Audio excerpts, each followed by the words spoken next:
What's up, guys? InspecthaGadget here, and today we're going to be doing a head-to-head inspection of Apple's iPad mini and Google and ASUS's Nexus 7 tablet. So, let's get inspecting.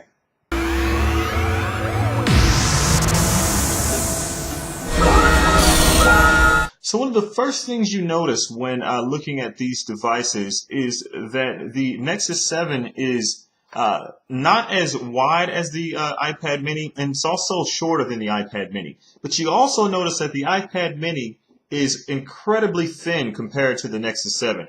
I mean, at 7.2 millimeters thick, guys, compared to the Nexus 7's 10.45 millimeters thick, it's over 3 millimeters thinner than the Nexus 7, and it's definitely noticeable. However, the Nexus 7's curved edges here make it a lot easier to pick up off of a surface compared to the iPad mini. Now, another thing you'll notice when picking up the devices is that the iPad mini is noticeably lighter than the Nexus 7 as well, weighing in at 308 grams compared to the Nexus 7's 340 grams, and it is definitely a noticeable difference. So on the Nexus 7, you've got your power button right here next to your up and down volume rockers here. You've also got let's see, your micro USB port here at the bottom, along with the standard 3.5 millimeter headphone jack here. Also, the Nexus 7 sports two microphones. So you've got this one microphone here, and you've also got another microphone on the side right here.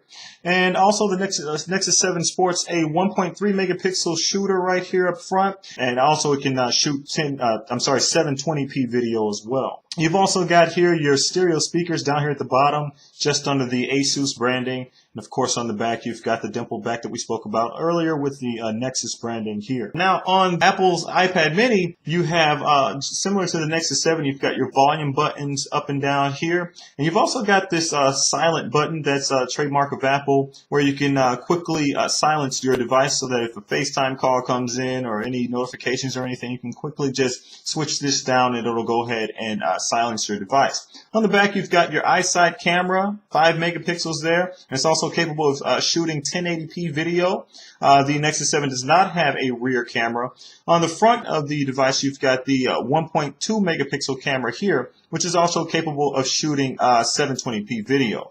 And of course, you've got the trademark singular button here at the bottom of the device with Apple, with your home button, your escape button, and also if you press and hold it, you get Siri as well. Now, on the bottom here, you've got the lightning port for the lightning connector, and you've also got your stereo speakers here on both sides of the lightning port. You have a singular microphone right up top here. And, of course, you've got the Apple logo and the iPad branding right here at the bottom. Now, one of Apple's talking points on its website about the iPad mini is that it has a fingerprint-resistant oleophobic coating.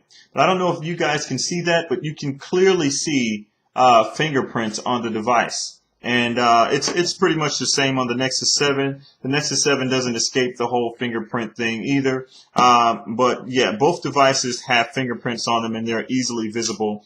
And also on the back of the iPad mini, we found that fingerprints show up a lot more on the back of the device than do the Nexus 7. Now, the Nexus 7 sports a 1280 by 800 HD IPS display, coming in at 216 pixels per inch, compared to the iPad mini's 1080 by 768 display, non-HD and non-Retina display, which disappointed a lot of people, and that's coming in at 163 pixels per inch. So Apple really, you can say Apple really dropped the ball with this, but it smells like planned obsolescence to me, guys. Now, both of these devices are the Wi-Fi only models. They also support cellular data versions as well, and they both come in 16 gigabyte flavors. However, for 16 gigabytes of the Nexus 7, you can get it at $199 compared to $329 for the same storage capacity here with the iPad mini. So now, taking a look at the operating systems on both of these devices, one of the things you notice is that Google and Apple have completely contrasting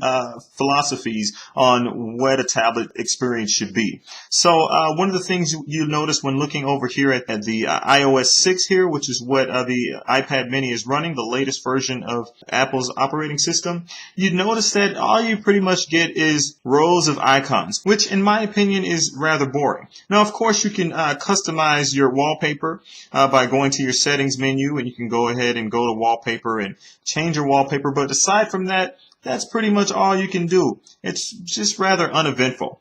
Now, one thing you can do, you've got a row down here for your favorite apps down here at the bottom, and you can also add to that row. So if you want to move an icon there, they'll move over for you, and you can do that for up to 6 icons. You can also create folders by dropping icons on top of each other, and these are features that you can get on both operating systems. Now, on the other hand, you've got the Nexus 7 running the latest version of the Android operating system in Jelly Bean 4.2, and you've got widgets, you've got calendar widget. I've got a Flipboard widget, YouTube widget where I can quickly cycle through all the people who I subscribe to. I can cycle through their recent videos and click on a video if I want to watch it, and it'll open right up. You can do the same thing with pictures here. You can just click on a picture and it'll open right up, take you to the picture. You've got editing features down here. There's a lot you can do directly from your home screen. As I showed over in iOS 6, you can do the same here. You can have folders, and you've got 6 different spaces here for your favorite apps down here in your dock. So it's pretty awesome. But one of the things you also have is in the center here, you have an app store, so you can actually access your apps, as opposed to the apps just being there on the home screen. You get more customization and personalization to switch up your home screen. As you can see, I've got Google Plus here, and I've got some games here and folders here. One of the things I can say for the Android operating system, especially that's new in the Android 4.2 Jelly Bean, is that it's not intuitive to know that if you swipe down from the right side, you get a different, what they call the quick menu. You get that quick menu as opposed to your original notification tray. And on your quick menu, you can change things like brightness. You can switch accounts because Android 4.2 allows for multi-user support. You can also go to your settings. You can check your Wi-Fi, your rotate settings. You can also look at your battery life, go to airplane mode, or turn your Bluetooth on and off. The iPad mini does not have a feature that allows you to access these things that quickly, but a rather unintuitive thing that it does have, or counterintuitive thing that it does have, is this 4-finger gesture like this that allows you to do your multitasking here. If we go over to the Nexus 7, you can see that we can do multitasking here just by hitting this icon here in the bottom. So if I wanted to dismiss these applications, all I had to do was just swipe away, swipe away, swipe away, which is very intuitive and just very easy to do. Whereas over here on the iPad mini, you have to press and hold, and then they start wiggling, and you've got this icon that you can click, the minus button. The problem I had with this was that, I initially was just trying to dismiss the applications by hitting the icons themselves. And if you hit the icons, it will not dismiss the applications. Now, if you've got fat fingers, it's going to be difficult to hit these minus buttons all the time. Sometimes you have to hit it twice in order to get it to go away. That's something that I did not like and I thought was counterintuitive, especially knowing that you had to do this 4-finger gesture in order to get these settings. Another thing that you can get from these the 4-finger gesture when you swipe to the right is you can go ahead and get your access to your music controls. Now, again, with Android, if you have any music playing, it's going to show up in your notification bar, and you've got controls from there as well. And the other thing that's different with Android's notification bar is that you actually have actionable notifications. So you can reply to emails directly from the notifications or text messages directly from the notifications. You can do a lot of stuff directly from here that you really can't do on Apple's side. So that's one of the interesting things here. You've also got your brightness controls here, your brightness settings on iOS here. Here you got your settings to lock the screen as well. It seems like they took the iPad 2 and they shrank it into the iPad mini. Instead of redesigning an OS that's suitable for a 7-inch tablet, they just took the same experience that you get from the iPad 2 and just scaled it down. And one of the other gestures that you can use is if you're inside an app and you wanted to quickly get to the home screen, instead of hitting the home button, you can just 5-finger swipe in, and it'll go ahead and take you to the home screen. I don't know if that's something that I'd really use, given that the home button is so easily accessible here. And again, if you hold the home button here, you get Siri. Now, one of the other things you get in Android that you don't get in iOS is live wallpaper. So I can go ahead and add a live wallpaper, and it changes my wallpaper to this live wallpaper. And again, everything is still buttery smooth, but now I've got this nice watery wallpaper that follows my finger. So now one of the things you'll notice when you power up these devices is the first thing with Android. Now you've noticed you've got widgets on your lock screen as well. You can literally click on an email if you got a new email, and when you unlock it, it'll take you directly to that email. Does the same for your calendar. You can also add whatever widgets you want to add there. iOS, on the other hand, when you open up an iOS 6 device like the iPad mini, you basically just have your standard slide to unlock here at the bottom. Now, one of the things I absolutely did not like about the iPad mini here was the keyboard. When you're trying to type, especially when you're typing in passwords and stuff like that, the iOS keyboard natively stays in caps mode as far as what you see on the keyboard. So hitting the caps lock button or the shift button doesn't change the display, so you never know if you're actually in caps lock or not. So when you want to type in something, it doesn't switch to let you know if you're in caps. Besides that, the keyboard is nice and spacious. Portrait typing was fine. I actually prefer typing in portrait as opposed to landscape mode, where I feel like I've got to do this stretching in order to get to the G and H keys here. Now, Android's keyboard, on the other hand, is pretty awesome. Because it's a little shorter, I don't feel like I have to stretch as far to hit the G and H keys. And one of the other things that I like here is gesture typing. So I think I gave a little demo of this before, where you can type things like anti-disestablishmentarianism rapidly fast. So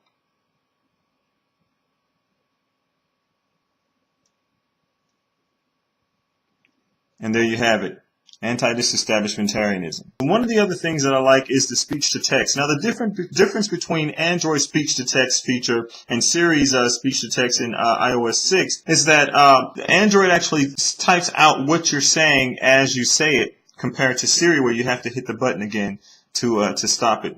So you can say things like, let's see, the quick brown fox runs very fast. Now, as you can see, Android typed it out, and I had to hit the Siri one over here in order to get it. But they were both very, very accurate. And as you can see, as I'm still talking, Android is typing out and taking dictation as I talk. So it's pretty awesome. Now, whether you're an iOS or Android user, we've got to admit that there are some things that Google just does, and they do it well. And one of those things is YouTube. Now, the one disappointing thing about the iPad mini is there is no YouTube app. So you have to go to your web browser in order to use YouTube. Now, one of the things I noticed is that when I tried to download an app that was made for the iPhone, it was literally made only for the iPhone and could not be scaled up for the iPad mini without distortion. So a quick example of this is the Instagram app. Now, there's no Instagram app for the iPad mini, so when you hit Instagram and you open it up, now you guys can't see that, and this probably looks fine to you. I'm going to see if I can show you, but it's very, very horrible to look at, and you'd have to see the screen to see the difference. The apps that were made for the iPad mini, they don't look like, you can see all of these pixels in here. It looks very rigid and very pixelated, like you're looking at an old computer screen. Again, you guys can't really see that on your screen here, but trust me, guys, it's there and it's really noticeable. Whereas apps on the Android operating system were actually meant for scaling up to all devices, so they work on all devices and they look pretty nice as well. Now, speaking of things that Google does well, and this has been the subject of debate and complaints really from a lot of iOS users, is the Apple's foray into the Maps arena. Okay, and the maps don't look bad. They really don't look bad at all. But it's the functionality of the maps that's lacking. I mean, you have inaccurate location pinpointing. So when I want to get my location here, and it pulls it up, it's never accurate compared to Google's. Google is like right down like within a foot of where you are. You've also got questionable routing logistics. I've had it route me to places that it wasn't where I was, tried to go. It wasn't where the address actually is. It took me out of the way in order to go where I needed to go. I've had it do that. So I didn't like that. And also, the satellite picture resolution is horrible. Like Google, just the definition just gets better and better as you zoom in. Whereas with iOS 6, when you zoom in, it's very, very blurry. Last but not least, one of the major things that Apple is missing in its iOS Maps app is Street View. There we go. And now we can move around the street.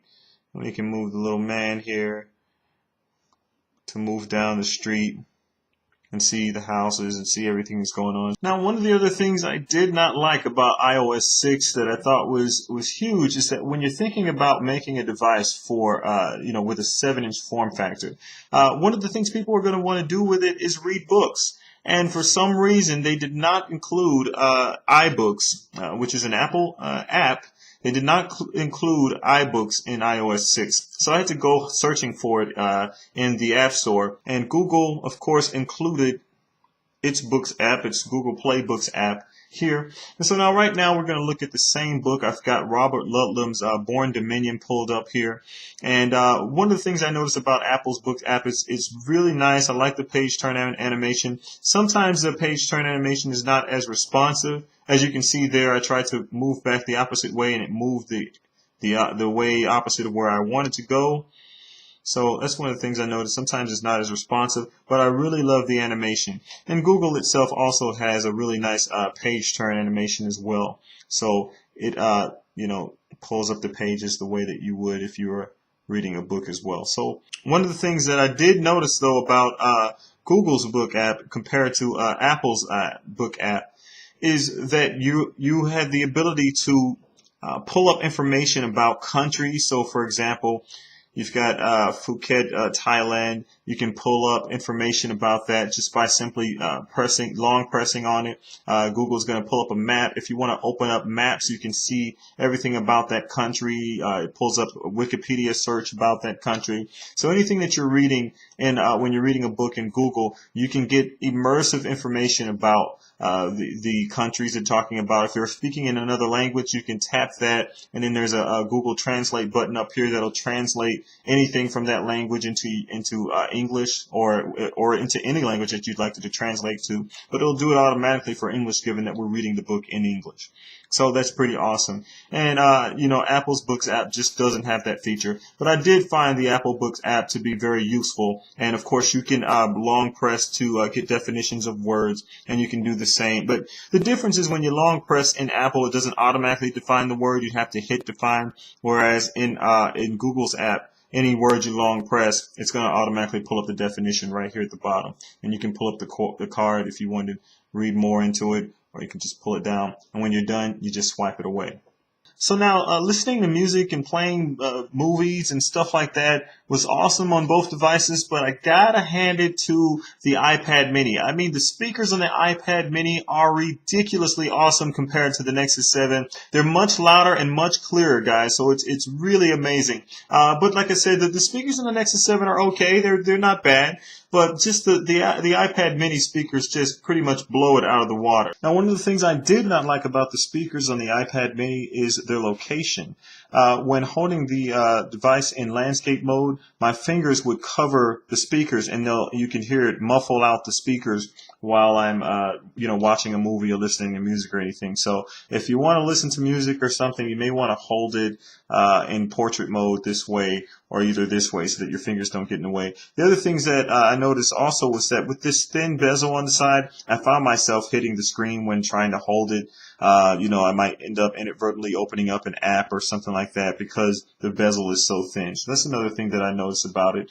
And also the width of it made it difficult to hold in one hand, especially when reading books. It just wasn't as comfortable to hold in one hand compared to the Nexus 7. One of the things I also noticed is different, though, about the Nexus 7 versus the iPad mini is that the whites appear a lot brighter than the whites on the iPad mini. On the iPad mini, the whites appear a little duller. compared to the Nexus 7. Also, the blacks are a lot deeper black, so you have a much better contrasting picture on the Nexus 7 compared to the iPad mini. Now, battery life on both devices was pretty much the same, although I give a slight edge to the iPad mini. It seems like the battery life lasted just a little bit longer on the iPad mini, so I was able to get about 9 to 10 hours of battery use with both devices. So playing games like Shadowgun, Dead Zone, actually really fun. And I'm not actually playing here just so that I can show you guys a video, but I'm actually following a player. But I do get down on the Shadowgun, Dead Zone. Playing this game on both devices was great. No lagginess, no issues whatsoever. So it's actually pretty cool. So one of the differences that I noticed between Google Now and Google Voice Search and Siri is that Siri can actually open up apps and do it fairly well. Google can open some apps but not others and stuff like that. But on the other hand, with Google, I noticed that Google Now, it has a function that Siri just doesn't have. The ability to give you information when you need it, before you need it even at times, and it's a pretty awesome thing with the Google Now experience. So here we can get information on how far away we are from a certain place that we recently searched from. If we were away from home, it'll give us information on how far away we are from home. Has a route plotted on the map. If we wanted to go home, if we were lost or something, we could automatically hit navigate and it would do that. Also, it knows what sports teams I like simply because of what I've searched for in the past, so it automatically updates me on the scores for those sports teams. Also, the stocks that I've searched for in the past, it automatically gives me information on those stocks, and of course it gives me information on my weather daily, so I can see what the week's looking like as far as the weather is concerned. I can even show more cards, and it'll show information about nearby restaurants. So if I wanted to go to one of those restaurants, I could. So if I wanted to check out those restaurants and get reviews and stuff like that, I could do that. So that's one of the ways Google can help. It also will show you photo spots, like places that have good backdrops for taking pictures and stuff like that. So it's pretty awesome. Google, will I need an umbrella today? Rain is not expected today in Stone Mountain. The forecast is 72 degrees and mostly sunny. Will I need an umbrella today? It doesn't look like it's going to rain today. Okay, and that's one of the differences I noticed too between Siri and Google Now, is that the voice on Google Now seems a lot more natural, where Siri's still sounds kind of robotic. But they both gave me the information. What's interesting is that they both have two totally different temperatures for the forecast. So I don't know what that is. But Google, how tall is the Eiffel Tower? Eiffel Tower is 1,063 feet tall. As you can see, Google Now is much faster than Siri, but what you can't see here is a bit over bright here, is that Siri actually pulled up more information in Google Now because it got its information from Wolfram Alpha. So it actually pulled up a lot of information. And I think where Google Now actually shines is it gives you the information that you're looking for. But Siri, it depends on what you like. Siri gives you the information that you're looking for and then some. So it's actually pretty cool. Of course, if I want to find out more information about this, I can simply scroll and see it has a map to the Eiffel Tower. It has reviews here about the Eiffel Tower, and it's got all kinds of information, like it did a Google search basically for Eiffel Tower as well. So that way I can get more information if I need it, but I get the exact information I'm looking for here. So that's it for this head-to-head inspection of the iPad mini and Google's Nexus 7 tablet. Guys, let me know what you think about the iPad mini and the Nexus 7. Let me know which one you think is the best, because that's really what matters and what it boils down to. I actually prefer the Nexus 7, guys, but hey, that's my personal preference. I'm InspecthaGadget. You can follow me on Twitter at InspecthaGadget. Also, circle me on Google Plus at InspecthaGadget. And if you like this video, go ahead and hit that like button, guys. It helps me out more than you know. And go ahead and post your questions or your comments down below. If you want to leave a video response, that'll be great too. And also, if you want the latest and greatest in tech news and reviews, go ahead and hit that subscribe button at the end of this video. I'm InspecthaGadget, and I'll see you on the other side. Peace.